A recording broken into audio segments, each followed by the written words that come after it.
నియోజకవర్గంలో కూడా మంచినీటికి సంబంధించి అన్ని రకాలైన ప్రయత్నాలు మనం చేస్తున్నాం. ట్యాంకులు కట్టుకుంటా ఉన్నాం, పైప్ లైన్లు వేసుకుంటున్నాం, ప్రతి ఇంటికి కూడా ట్యాపులు బిగించుకుంటున్నాం. గత ప్రభుత్వం చూసినట్టయితే మంచినీటి పథకాన్ని మన నియోజకవర్గంలో నిర్లక్ష్యం చేస్తాం. అలాంటి పరిస్థితి నుంచి మనం ముందుకు తీసుకెళ్తా ఉన్నాం.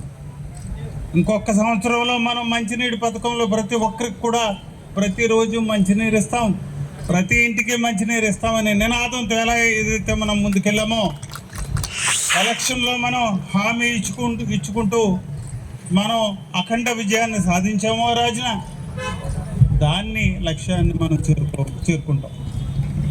రోడ్లు వేసుకుంటున్నాం, అటు R&B రోడ్లు, ఇటు పంచాయతీరాజ్ రోడ్లు, గ్రామీణ రోడ్లు, ఇలా రకరకాలుగా, లేదంటే ఒక 60-70 కోట్లకు విలువైన రోడ్లు మనం వేస్తూ ఉన్నాం. అలాగే ఎలక్ట్రిసిటీకి సంబంధించి చూసినట్టయితే సబ్స్టేషన్స్ కట్టుకుంటున్నాం. 3 సబ్స్టేషన్లు ప్లాన్ చేసాం. ఆల్రెడీ ఒకటి కంప్లీట్ అయింది గుడుముల్లో, అలాగే గుడిమిళ్ళంకలోకి రాబోతుంది, తర్వాత శంకరగుప్తం, తర్వాత ట్రాన్స్ఫార్మర్లు చాలా పెద్ద ఎత్తున మనం సప్లై చేస్తూ ఉన్నాం.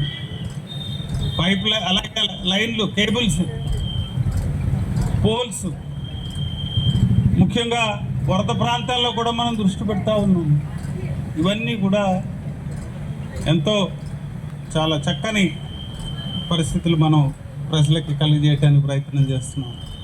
అంతర్వేది కళ్యాణం ఒక పద్ధతి ప్రకారం మనం జరుపుకోవటం జరిగింది 2025 సంవత్సరంలో. 26లో మరింత బాగా చేసుకోవడానికి మనం అన్ని ప్రయత్నాలు చేసుకుంటూ ఉన్నాం. రోడ్లు నిర్మించుకోవటం కానీ, లేకపోతే అక్కడున్న పరిస్థితులన్నీ కూడా మనం చక్కదిద్దుకొని